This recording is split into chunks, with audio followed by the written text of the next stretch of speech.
तो साफ साफ सुन ले, पत्रकारिता हम भी करते हैं, लेकिन नेताओं के हाथ में बिकने वाले दलाली जो तुम दलाली जो तुम दलाली जो तुम दलाली जो तुम दलाली दलाली दलाली दलाली दलाली जो तुम, वो हम नहीं करते। Over the past 2 years, we've had a lot of fun making fun of bhoots. But at some point, it all stops being funny. The joke just stops being funny. तुम्हारी जहरीली खिचड़ी को चम्मच में लेके तुम्हें ही खिलाऊंगा मैं। Zehreeli khichdi. There couldn't be a better name for your news debates, Arnab. Damn! TV news anchors like this guy have become complete lapdogs for those in power.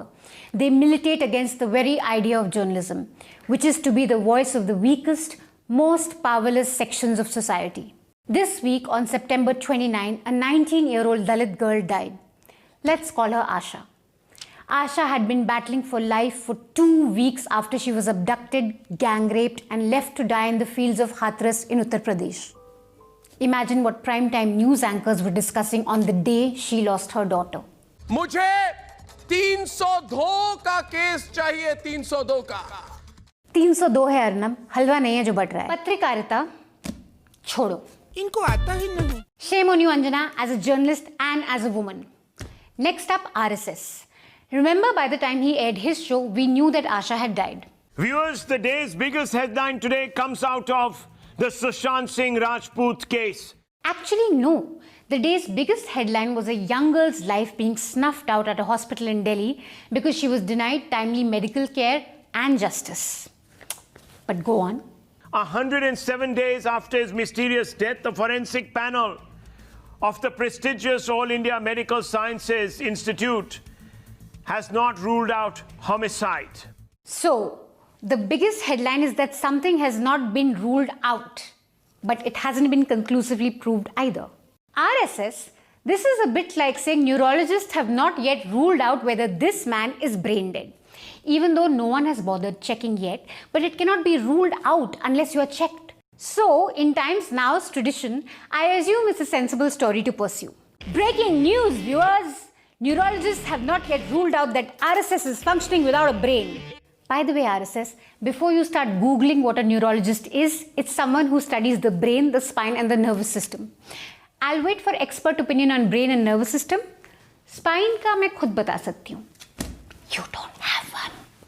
Damn! Times Now is not alone.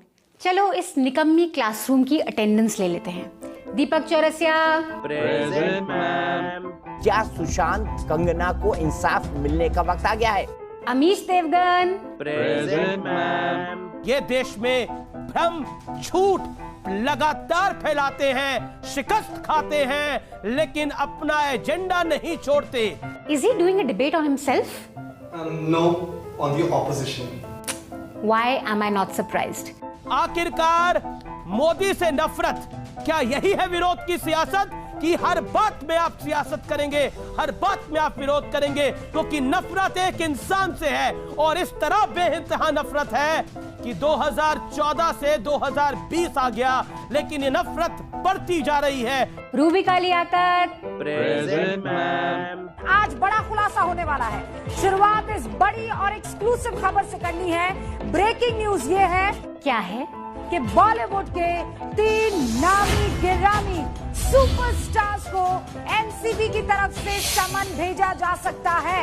यानी बॉलीवुड के ये 3 superstar अब drugs के जाल में फंस सकते हैं।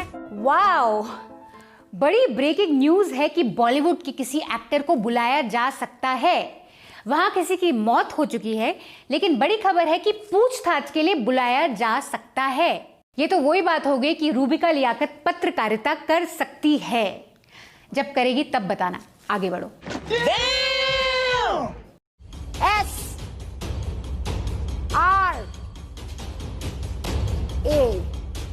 हम इसके आगे आपको नहीं बता सकते हैं। ये 3 सुपरस्टार्स, इनिशियल्स SRA, ये लोग कौन हैं?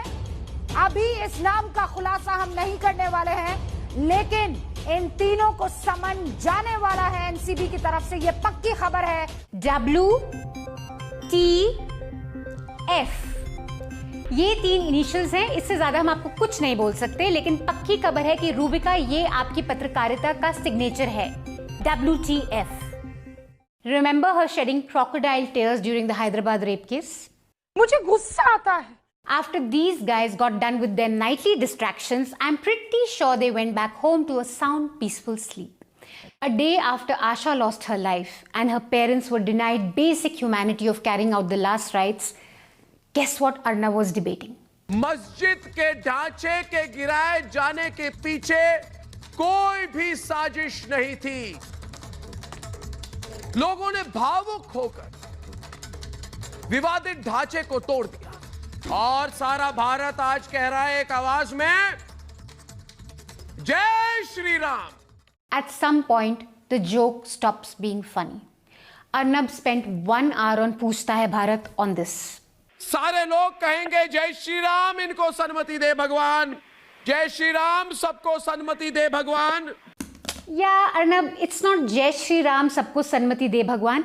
It's Ishwar Allah Tero Naam, सबको सन्मति दे भगवान. That's a prayer I know will have no effect on you. After 1 hour on Republic Bharat, he spent 1 more hour doing the same thing in English on the debate. The pseudo-secular bunch must now apologize for spreading a Babri Masjid conspiracy lie. Babri truth wins.